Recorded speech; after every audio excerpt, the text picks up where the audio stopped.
ഏതാണ് ഏറ്റവും വലിയ സ്വതക്ക? നമ്മൾ അറിയാതെ ചെയ്തു പോകുന്ന ഒരു ദാനമുണ്ട്, അതാണ് ഏറ്റവും വലിയ ദാനം. അതേതാ? ചോദിക്കാതെ നമ്മളൊരു ദാനം ചെയ്യുന്നുണ്ട്. ആ ദാനം ദാനമാണെന്ന് ബോധിച്ചാലേ കൂലിയിട്ടുള്ളൂ കേട്ടോ.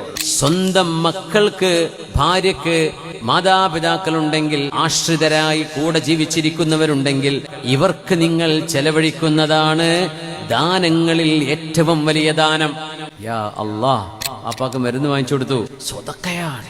അത് റെസിറ്റൊക്കെ ഒന്നും കിട്ടിയിട്ടില്ല എന്ന് മാത്രം. അതാണ് ഏറ്റവും വലിയ സ്വതക്ക. അഫ്ളലു ദീനാർ, നിങ്ങൾ കൊടുത്ത പൈസയിൽ ഏറ്റവും ശ്രേഷ്ഠമായത്. മക്കൾക്ക് സ്കൂൾ യൂണിഫോം വാങ്ങിച്ചു കൊടുത്തു, അവൾക്ക് പെരുന്നാളിന് ഡ്രസ്സ് വാങ്ങിച്ചു കൊടുത്തു, അവർക്ക് ഭക്ഷണം വാങ്ങിച്ചു കൊടുത്തു. അവരെ കൂടെ കൂട്ടി നിങ്ങൾ എവിടെയെങ്കിലും ഒരു റെസ്റ്റോറന്റിൽ പോയിട്ട് ഒരു ഇഷ്ടപ്പെട്ട ഭക്ഷണം ഇടക്ക് വാങ്ങിച്ചു കൊടുത്തു. നടക്കുന്നില്ലേ? അതൊരു ഹാങ് ഔട്ട്, ഒരു വെറുതെ ഒരു ഔട്ടിങ്, ഒരു ജോളി. ആ ഒരു നിയ്യത്തിൽ നിന്ന് മാറി ഞാൻ എന്റെ മക്കൾക്ക്